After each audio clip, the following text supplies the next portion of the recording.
In particular, this last year and a half was, I would say, the hardest year I've ever basically experienced, because a year ago I was, doing a lot of things. It was really busy. I was waiting on college applications. I was buying my first car. I was working, going to school full time, looking for a new place to live, and just trying to get out of Santa Clarita, I guess. And a week or two before finals, I was hospitalized because of chronic stomach pain, and it was misdiagnosed, I think, 2 or 3 times. And because of all the information I missed, I had to withdraw, take an incomplete in another class. It was just a mess. And as soon as I got out of the hospital, I got a bunch of rejection letters.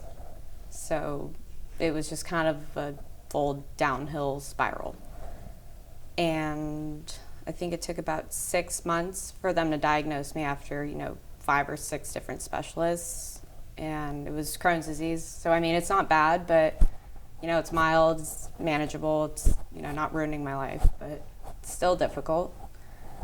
And later on that year, actually this past November, my dad got diagnosed with stage 4B colon cancer and a different type of cancer in his chest. I think it's a lymphoma.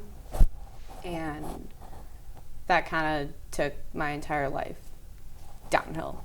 I didn't know what to do, because, it's the person that you look at to be the strongest male figure in your life, just, going down, I guess. And he told me he wanted me to have power of attorney because, I'm going into the medical field, and he trusts my opinion on everything. And he said, if there's one person in my life, that I could trust to make the right decision, it's you.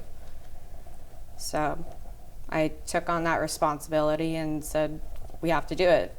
Stay in school, take care of your dad, take care of yourself, and look out for your family. But a month or so later, after he moved back in with his mom, she had in-home hospice care, so it made dealing with chemo a lot easier. And she ended up passing away the Sunday before his first major surgery. So this was all within, I think, a 6-month period.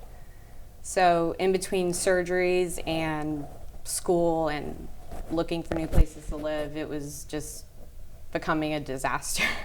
That's the only way I can describe it. And then almost a month to the day later, after my grandmother passed away, my dad called me the morning of my second calc exam and said, Uncle Bert's gone, his brother.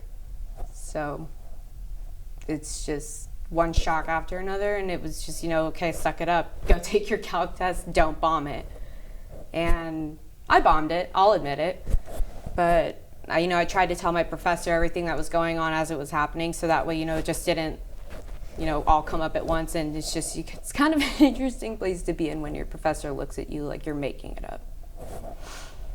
But, I ended this semester with A's and B's, which is awesome.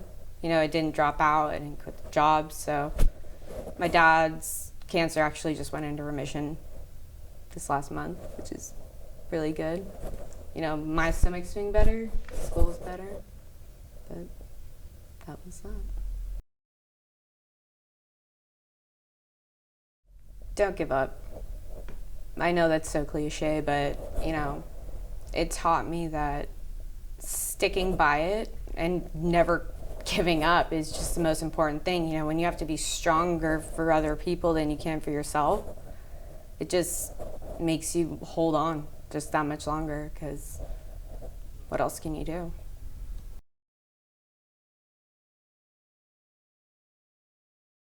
There was a couple specific instances that came up when I figured, what kept me from giving up. When my uncle passed away, he has 11-year-old twins, so they're really close to me, and she couldn't say goodbye to her dad at the funeral. And she looked at me and she said, I won't go throw dirt and say goodbye without holding Genevieve's hand. And, at that point, it's, you figure somebody's looking to you to be strong when they can't be. And, I'm thinking I don't have anything left to give, but you have to be supportive of someone else and give them the strength when they need it the most. And the other instance was after my dad got diagnosed, he told me I'm gonna fight as as long as I can, because they gave him 2 years to live, and they said you have no chance of remission, but even past that, he said I'm gonna fight so that way I can see you get married and have kids. And that just made me remember love can give you more power than anything sometimes.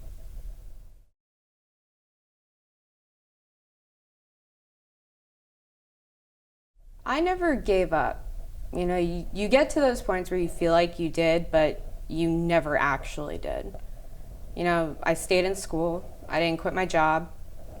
I was always there for my family. And I think the most important one is that I didn't give up on myself.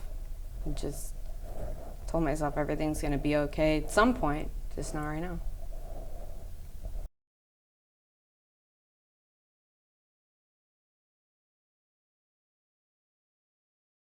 For people who are discouraged and overcoming things and the world seems like it's crashing down around you, life happens.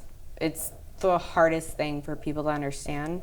And, when you're going through all these different adversities and hardships and all of the pain of whatever situation you're in, it's either you have one of two things to do. You either fight through it to help yourself grow as a person, or you can fight all the unchangeable situations and basically leave no room for yourself to grow, emotionally as a person, just mature.